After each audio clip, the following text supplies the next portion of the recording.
Hey folks, here we are at Lord Hill Park. This is on the Snohomish side, the upper parking lot, the car parking lot. There's also a separate horse trailer parking area that's just for horse trailers.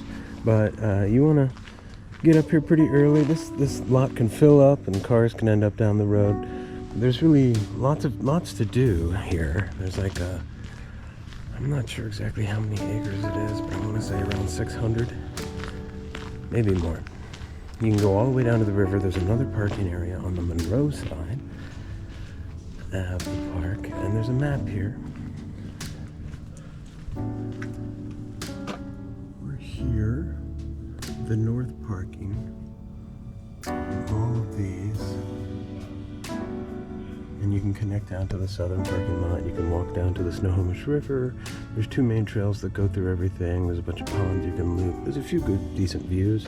But for as close it is as it is, and it being a county park, not a state park, so you don't need a discovery pass, it's a really nice park. Take a picture of the map here when you head in, because the maps that are around the park, they're older, and they're out of date, and they're not going to have anywhere near as much nice stuff. A lot of people here today. There might be a crew out because of all the wind. There's a couple of houses that are up here. I'm not sure how it all works. Maybe one of them owns by the park. This farm over here was on sale recently and has been bought by a family. And so the auto parking lot has a little path that kind of winds down to where the trails are. Kind of a connection thing.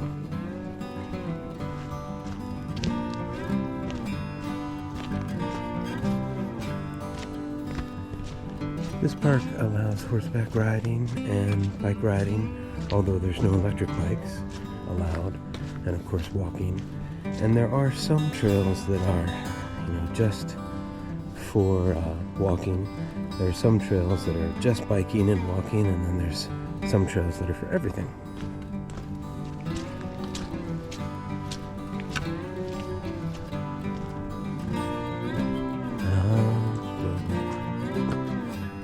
Storm. It's too bad. This is a tree with a lot of character. Kids like to climb inside it.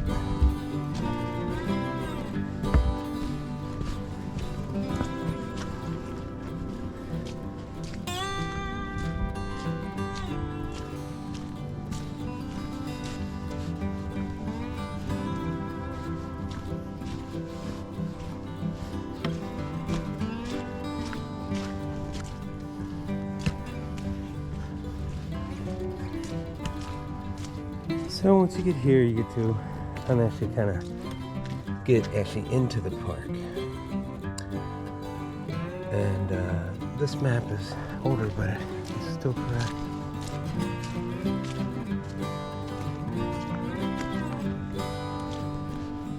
When you get to the main fork there's a bunch of different loops you can make depending on how long of a walk you want to go. I went ahead and hang a left. So if you hang a right, essentially going out the main trail, and if you keep going, eventually you're going to end up down at the river, or you're going to circle around to the south parking. If you hang a left, you're going to head over to what's called the Pipeline Trail. It's an old pipeline clearing in the trees. This hiker-only trail here is a popular little loop too. It's probably one of the shortest loops you can do. But it's a nice little trail. I'm going to take us over to the Pipeline Trail because it really opens up a little bit, allows you to get a little bit of sun. So as we get near the Pipeline Trail, there's a lot of little spurs that shoot out.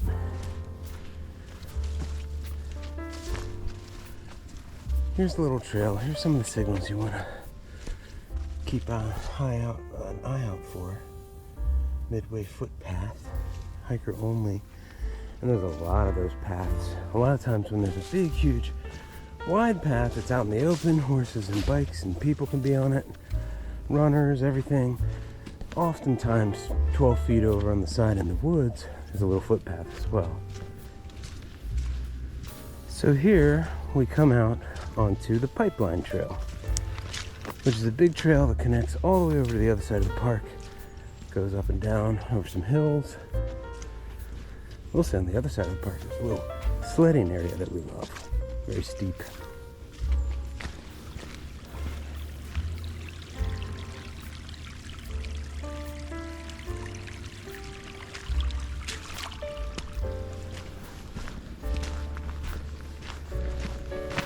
Here we are, further on up the pipeline trail. See, we've been moving up that pipeline trail, the main trail. Nothing really up that bluff, but some rocks to sit on. That cuts over to the main trail. This keeps going up the pipeline trail. And this go loops around some ponds. What's it called? Temple Lake, I believe. This may be one of the highest points in the park. Pipeline continues on over several knolls and descends down to the river.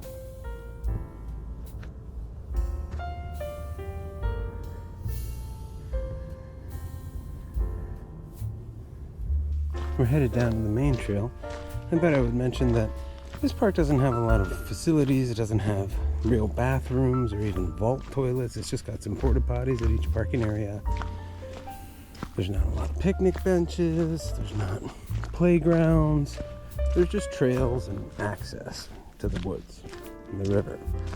Plenty of places to go fishing down at the river. Plenty of places to go swimming during the summer.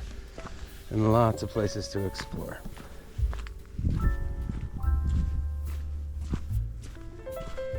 Seasonal streams and all of that. But definitely not a lot of facilities. Right here's a little midpoint. That trail goes up to some cell towers up on that ridge.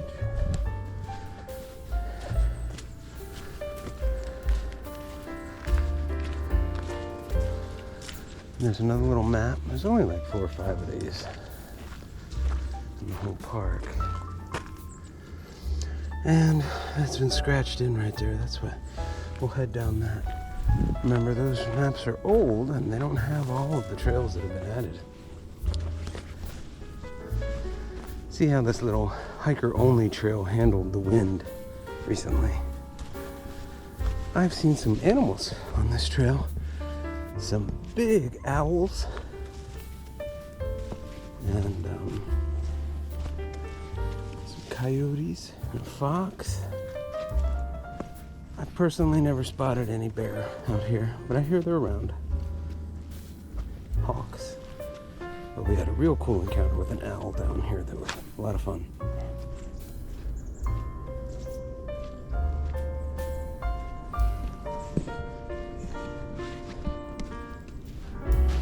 Which takes us full circle for today's little walk. So I really highly recommend this park. It's a whole lot of fun. It's a great just place to get out, exercise, take a hike. That's really what it's all about. Great place to bring out your bike. And if you're into horses, I bet you already know about it.